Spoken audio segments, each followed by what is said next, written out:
పొత్తులు సీట్ల ప్రకటన చూసిన తర్వాత పవన్ కళ్యాణ్ గారిని తీవ్రంగా అవమానించాడు చంద్రబాబు నాయుడు అని అర్థమైంది. ఆయన పాపం అందరూ పావలని హేళన చేసేవారు. మనకి పూర్వం ఒక సామెత ఉంది, కాణి, అద్దన, అణ, బేడ, పావడ.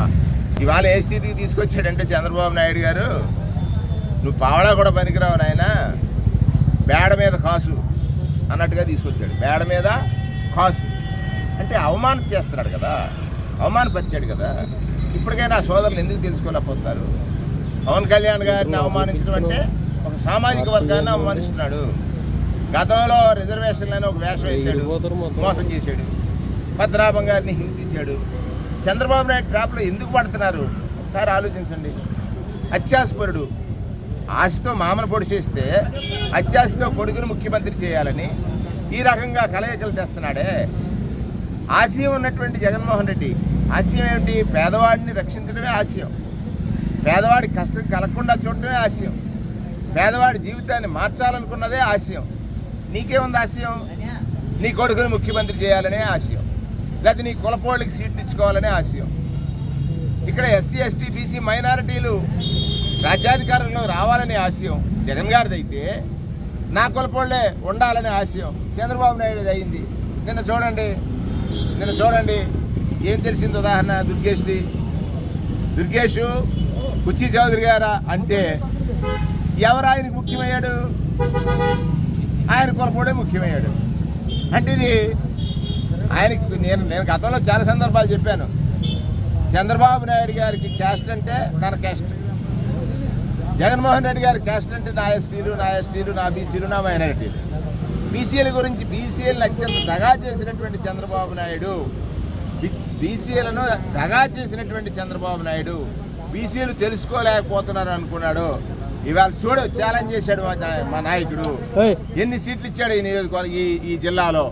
సుమారుగా 3 సెట్టిబల్జీలకు 3 శాసనసభలు ఇచ్చాడు, 3 పార్లమెంట్లు ఇచ్చాడు, 2 కౌన్సిల్లు ఇచ్చాడు, గౌడలకు 4 శాసనసభలు ఇచ్చాడు. ఎవరయ్యా బీసీలారా? ఇప్పటికైనా కళ్ళు తెరవండి. మోసగాడి చేతిలో, వంచకుడి చేతిలో, దగాకోరి చేతిలో మోసపోయిన మనం తెలుసుకున్నాం.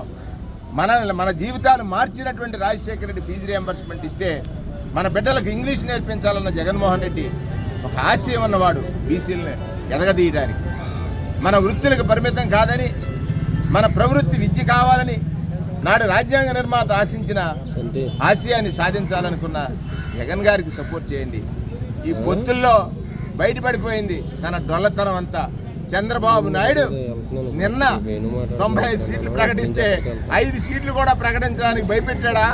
కానీ పవన్ కళ్యాణ్ గారిని అన్నట్టుగా ఉంది.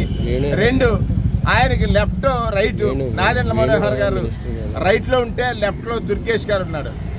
మరి ఆ దుర్గేష్ గారిని ఇవాళ ఏం చేశాడో చూసాం కదా. ఇంతకంటే అన్యాయం ఏముంటుంది? నేను ప్రతిపక్షంలో ఉన్నా కూడా ఒక ఎథికల్ పాలిటిక్స్ చేయాలి. అనెథికల్ పాలిటీషియన్ ఎథికల్ పాలిటిక్స్ చేస్తాడని అనుకోవడం చాలా భ్రమని నిన్నటితోటి తేలిపోయింది. పొత్తులతో చిత్తవుతున్నాడు చంద్రబాబు, చంద్రబాబు. ప్రజలు అప్రమత్తమయ్యారు. చంద్రబాబుకి ఇప్పటికే రాజ్యసభలో 0, రేపు శాసనసభలో 0, రేపు లోక్సభలో 0, అన్ని సున్నాలతోటి ఈ రాష్ట్ర ప్రజలు ఒక రికార్డు సృష్టించబోతా ఉన్నారు. వైనాట్ 175 అన్న జగన్మోహన్ రెడ్డి గారికి అండగా నిలిచి